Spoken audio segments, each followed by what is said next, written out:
तो बीजेपी की पहली लिस्ट यहां पर आ गई है। 184 उम्मीदवारों के नाम सामने आ गए हैं, लेकिन इसी के साथ सियासी हलचल भी अब देखने को मिल रही है। हमारे तमाम संवाददाता इस खबर पर जानकारी देने के लिए हमारे साथ मौजूद है। दिल्ली से रविकांत राय हमारे साथ मौजूद है। रविकांत, आपकी तरफ रुख करेंगे। इसके अलावा हमारे साथ बेंगलुरु से यासिर मुश्ताक भी हमारे साथ मौजूद हैं और साथ ही हमारे साथ कोलकाता से देवजानी चौबे भी हमारे साथ में मौजूद हैं और पटना से रजनीश सिन्हा भी हमारे संवाददाता हमारे साथ इस वक्त मौजूद हैं।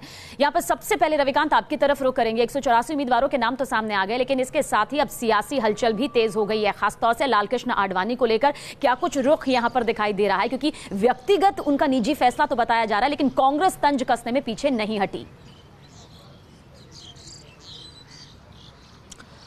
देखिए, ये कहा जा सकता है कि भारतीय जनता पार्टी में अटल आडवाणी का जो युग था वो इस लिस्ट के साथ अब समाप्त हो गया है। अटल जी के देहांत के बाद लालकृष्ण आडवाणी सक्रिय राजनीति से दूर थे। पार्टी ने उन्हें मार्गदर्शक मंडल में डाला और अब उनकी सीट से भारतीय जनता पार्टी के जो वर्तमान में राष्ट्रीय अध्यक्ष हैं वो चुनाव लड़ने वाले हैं। वो इस बात का संकेत है कि अब वो पूरी तरीके से सक्रिय राजनीति से दूर जा चुके हैं। हालांकि कहा यह जा रहा है कि लालकृष्ण आडवाणी के ऊपर ही फैसला छोड़ा गया था कि वो चुनाव लड़ना चाहते हैं या नहीं, लेकिन एक एक करके अटल आडवाणी युग के जितने बड़े नेता थे उन्होंने चुनाव लड़ने से मना कर दिया है, क्योंकि पार्टी ने एक गाइडलाइंस बना रखी है कि 75 साल के ऊपर जितने बड़े नेता हैं वो अगर स्वास्थ्य कारणों से चुनाव नहीं लड़ना चाहते हैं तो पार्टी उन्हें टिकट नहीं देगी। कलराज मिश्रा ने कल इस बात का ऐलान कर दिया कि वो भी चुनाव नहीं लड़ेंगे। हालांकि उन्होंने कारण कोई और बताया, लेकिन सूत्र ये बताते हैं कि उनको भी ये कहा गया था कि आप इस बात का ऐलान कर दें कि चुनाव नहीं लड़ेंगे। लालकृष्ण आडवाणी ने भी चुनाव लड़ने से मना कर दिया। ऐसी स्थिति में जितने बड़े नेता हैं जिनकी एज 75 साल से ऊपर है, कानपुर की अगर टिकट की बात करें, भले ही उस सीट का अनाउंसमेंट नहीं हुआ है, लेकिन संकेत यही मिल रहा है कि मुरली मनोहर जोशी को भी भारतीय जनता पार्टी टिकट नहीं देने जा रही है। तो संकेत बिल्कुल साफ है कि नए चेहरों और नए उम्मीद के साथ भारतीय जनता पार्टी मैदान में उतरेगी और किसी उस चेहरे को टिकट नहीं दिया जा रहा है जिसके जीतने की संभावनाएं बहुत कम है। आपने देखा होगा कि कुछ और संवाददाता भी हमारे साथ बने हुए हैं। बेंगलुरु से हमारे साथ यासिर मुश्ताक भी है। यासिर, आपकी तरफ अब रुख करना चाहेंगे। यहाँ पर क्या कुछ आपको लगता है यासिर, क्योंकि कर्नाटक की जो 28 सीटें हैं वो अपने आप में बेहद महत्वपूर्ण भूमिका निभाती हैं। हाँ ठीक है, हमने देखा विधानसभा चुनाव में बीजेपी अपनी सत्ता कायम करते करते रह गई और कांग्रेस और जेडीएस यहाँ पर अपना खेल कर गई, अपना मुख्यमंत्री चुनने में कामयाब हो गई। लेकिन लोकसभा के मुद्दे अलग हैं, दायरे अलग हैं। जो लिस्ट सामने आई है वो किस हिसाब से फिट बैठती हुई नजर आती है बीजेपी की उम्मीदों पर?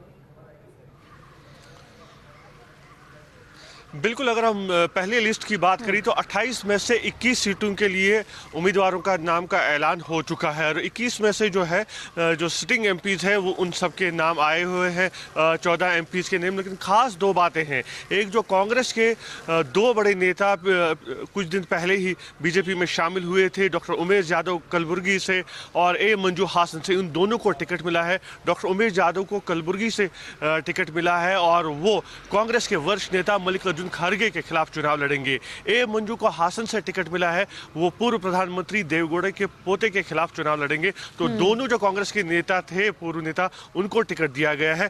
लेकिन दिलचस्प बात यह है कि बेंगलुरु साउथ और जहां से हमने देखा है कि अनंत कुमार 6 बार चुनाव जीत के आए थे, अभी तक उस सीट के लिए उम्मीदवार का ऐलान नहीं हुआ है। साथ ही मंडिया में जो है कुमार स्वामी जो कि मुख्यमंत्री है, उनके बेटे निखिल कुमार स्वामी चुनाव लड़ रहे हैं, लेकिन उनके खिलाफ जो चुनाव लड़ रही है सुमलता अम्बरीश, वो निर्दलीय के तौर पर चुनाव लड़ रही है और काफी कड़ी टक्कर दे रही है अभी से वो, क्योंकि कांग्रेस में जो थे अम्बरीश एक कद्दावर नेता माने जाते थे, लेकिन जो फॉर्मूला कोalition का तय हुआ था उसके बाद वो टिकट जो थी जेडीएस को गई, लिहाजा सुमलता बाहर आई और वो इंडिपेंडेंट लड़ रही है। ऐसे में अभी भी जो है बीजेपी ये जानने की कोशिश कर रही है कि क्या वो वहां पे अपना उम्मीदवार उतारेंगे मैदान में या फिर वो सपोर्ट करेंगे सुमलता को, क्योंकि अगर बीजेपी का सपोर्ट भी सुमलता को मिलता है तो निखिल कुमार स्वामी के लिए चुनौती बहुत बड़ी हो सकती है। चलिए, आपकी तरफ दोबारा से रुख करेंगे। पटना से हमारे संवाददाता रजनीश सिन्हा भी हमारे साथ बने हुए हैं। रजनीश, अगर पूरे बिहार का जिक्र करें तो 40 सीटें हैं और ये 40 सीटें किस तरह से खेल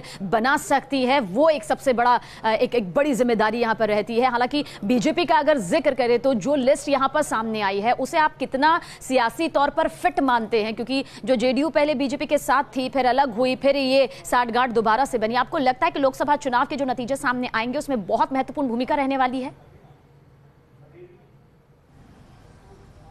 बिल्कुल, देखिए सविना, इस वक्त जो बीजेपी की नज़र है वो केंद्र के सत्ता के शीर्ष पर है और यही कारण है कि बीजेपी ने एक बड़ा कंप्रोमाइज बिहार में किया है। पिछले बार जेडीयू के 2 सांसद जीते थे, इस बार बीजेपी ने अपने 5 सिटिंग सांसद की टिकट काट के उन्होंने से जेडीयू के खाते में दे दिया है। 17 सीटों पर बीजेपी को चुनाव लड़ना है, लेकिन कल जो सूची जारी हुई उसमें बिहार के बीजेपी कैंडिडेट्स की लिस्ट जारी नहीं किए गए हैं। कारण एक ही है कि बिहार में कोशिश ये है, जो भी अलायंस है, कि हम लोग सॉलिडेरिटी दिखाएं, हम लोग एकजुटता दिखाएं।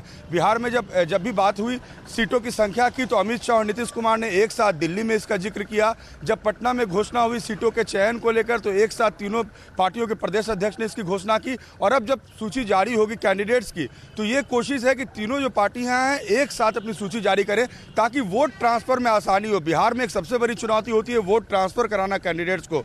तो जेडीयू, बीजेपी और एलजेपी के जो भी कैंडिडेट हैं, उनमें वोट एक दूसरे का ट्रांसफर हो, इसके लिए जरूरी है कि आप एक दूसरे के साथ खड़े हैं, ये दिखाया जाए। और यही कारण है कि कल जो सूची जारी हुई आप देखिएगा, उसमें बीजेपी बिहार का लिस्ट जारी नहीं किया गया है। खास बात यह है कि बिहार में जो भी सिटिंग मिनिस्टर्स हैं उनके टिकट नहीं काटे गए हैं। हाँ, गिरिराज सिंह का सीट बदल दिया गया है, उन्हें नवादा से बेगूसराय भेजने की बात है, तो ये एक झटका है गिरिराज सिंह के लिए। लेकिन बीजेपी ने अपने 5 सिटिंग एमपी के सीट काटे हैं, तो बीजेपी कहीं ना कहीं बिहार में कंप्रोमाइजिंग मूड में है, क्योंकि बीजेपी चाहती है कि दिल्ली में अगर सत्ता के शीर्ष पर पहुंचना है तो उन्हें रीजनल सत्ता के शीर्ष पर पहुंचना है, तो अभी इस लिस्ट का यहाँ पर पूरी तरह से इंतजार करना होगा, जिसकी जानकारी रजनीश सिन्हा हमारे संवाददाता दे रहे हैं।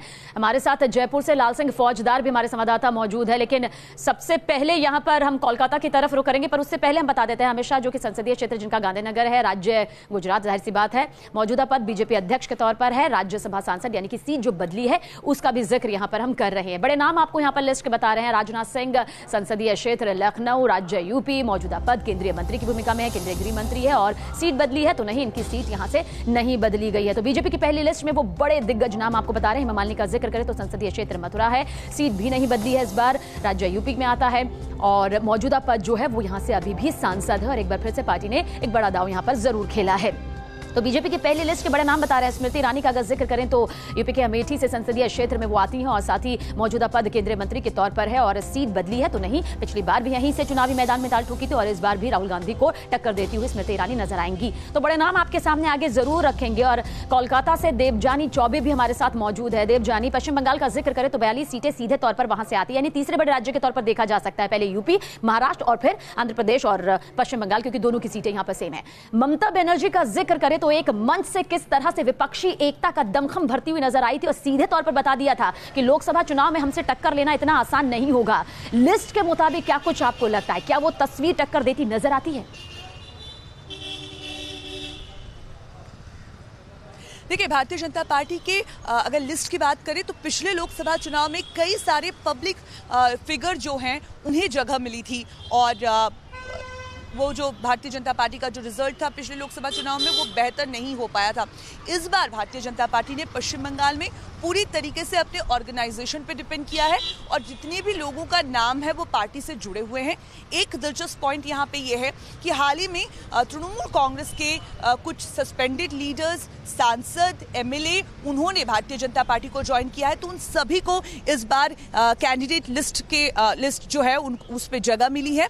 और हम आपको बता दें कि दार्जिलिंग का जो सीट है, जहां पे पिछले लोकसभा चुनाव में भारतीय जनता पार्टी को जीत मिली थी, वहां पे अभी तक भारतीय जनता पार्टी ने कैंडिडेट का नाम डिक्लेयर नहीं किया है, क्योंकि गोरखा जनमुक्ति मोर्चा जो सबसे बड़ी पार्टी है दार्जिलिंग में, उन्होंने अपना समर्थन इस बार तृणमूल कांग्रेस को दिया है। लेकिन कुछ बागी नेता हैं जो चाह रहे हैं कि जेएनएलएफ के साथ मिलकर भारतीय जनता पार्टी के साथ जाएं, तो भारतीय जनता पार्टी यहाँ पे थोड़ा सा इंतजार करना चाहती है कि बिमल गुरुंग को अगर सुप्रीम कोर्ट से राहत मिलती है तो ऐसे में बिमल गुरुंग के साथ भारतीय जनता पार्टी एक बड़े फाइट के सामने जाना चाहती है। तृणमूल कांग्रेस के साथ जो चुनावी लड़ाई उनकी होगी पहाड़ में, उस पे